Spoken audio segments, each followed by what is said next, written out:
Aunty ನಿಮ್ಮನ್ನೇ ಕೇಳ್ತಾ ಇರೋದು 10 ಲಕ್ಷ ದುಡ್ಡು ನಿಮ್ಗೆಲ್ಲಿಂದ ಬಂತು? ಅಲ್ಲಿಗೆ ಸ್ವಾತಿ ಹೇಳಿದೆಲ್ಲ ನಿಜ ಅಂತ ಆಯ್ತು ಅಲ್ವಾ ಅರ್ಪಿತಾ? ಮಾತಾಡಿ, ನನಗ್ ಸತ್ಯ ಗೊತ್ತಾಯ್ತು ಅಂತ ನಿಮ್ ಬಾಯ್ ಬಿದ್ದು ಹೋಯ್ತಾ?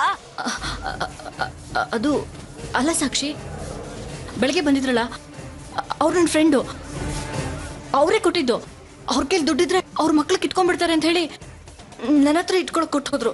ಅದನ್ನ ಅವರು ಬೆಳಗ್ಗೆ ಬಂದು ದುಡ್ಡು ಕೊಟ್ಟಾಗ್ಲೇ ಹೇಳ್ಬೇಕಿತ್ತು, ಯಾಕೆ ಹೇಳಲಿಲ್ಲ? ಅದು ಹೇಳಿದ್ರೆ ರಂಜಿತ್ ಏನಾದ್ರು. ಸಾಕು, ನೀವ್ ಹೇಳ್ತಾ ಇರೋ ಸುಳ್ಳಿನ ಕಂತೆಗಳು ಸಾಕು. ಆ ದುಡ್ಡು ಅವ್ರದೇ ಆಗಿದ್ರೆ ನೀವ್ ಯಾಕೆ ಸ್ವಾತಿ ಮೇಲೆ ರೌಡಿಗಳನ್ನ ಬಿಟ್ಟು ಅಟ್ಯಾಕ್ ಮಾಡಿಸ್ತಿದ್ರಿ? ನನಗೆ ಎಲ್ಲ ಗೊತ್ತಾಗಿದೆ. ಇನ್ನು ನೀವು ನನ್ನಿಂದ ಸತ್ಯ ಮುಚ್ಚಿಡೋದಕ್ ಬರ್ಬೇಡಿ. ಛೇ, ರಂಜಿತ್ ನನ್ಗೆ ಪದೇ ಪದೇ ಹೇಳಿದ್ರು ನಿಮ್ಮನ್ನ ನಂಬೇಡಿ ಅಂತ. ಆದ್ರೆ ನಾನೇ ದಡ್ಡಿ ತರ ನಿಮ್ಮನ್ನ ನಂಬದೆ. ನಂಬಿಕೆ ದ್ರೋಹಿ ನೀವು. ನೀವು ನಿಮ್ ಹಳೆ ಚಾಳಿ ಬಿಟ್ಟಿಲ್ಲ. ನೀವ್ ಹಾಕೊಂಡಿರೋ ಬಟ್ಟೆ ಬದಲಾಯ್ತೆ ಹೊರತು ನಿಮ್ ಮನ್ಸು ಹಾಗೆ ಇದೆ. ಹಾಗೆಲ್ಲ ಏನಿಲ್ಲ ಸಾಕ್ಷಿ, ಅದು ನೀನ್ ತಪ್ಪು ತಿಳ್ಕೊಂಡಿದ್ಯಾ ಅಷ್ಟೇ. ಇಷ್ಟು ದಿನ ಯಾವ್ದನ್ನ ಸರಿ ಅಂತ ಅನ್ಕೊಂಡಿದ್ನೋ ಅದು ತಪ್ಪು ಅಂತ ಇವತ್ ಗೊತ್ತಾಗಿದೆ. ಇನ್ನು ಮುಂದೆ ನನ್ನನ್ನ ನಂಬಿಸೋದಕ್ ಬರ್ಬೇಡಿ, ನಿಮ್ ಮುಖ ಕೂಡ ತೋರಿಸ್ಬೇಡಿ. ಸಾಕ್ಷಿ,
ಅಲ್ಲಿ ಬಿದ್ದಿದ್ದಾಳಲ್ಲ ಅವಳ ಮೇಲೆ ಗಾಡಿ ಹಚ್ಚೋ.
ಸಾಕ್ಷಿ ಎದಳಮ್ಮ, ಸಾಕ್ಷಿ ಸಾಕ್ಷಿ ಸಾಕ್ಷಿ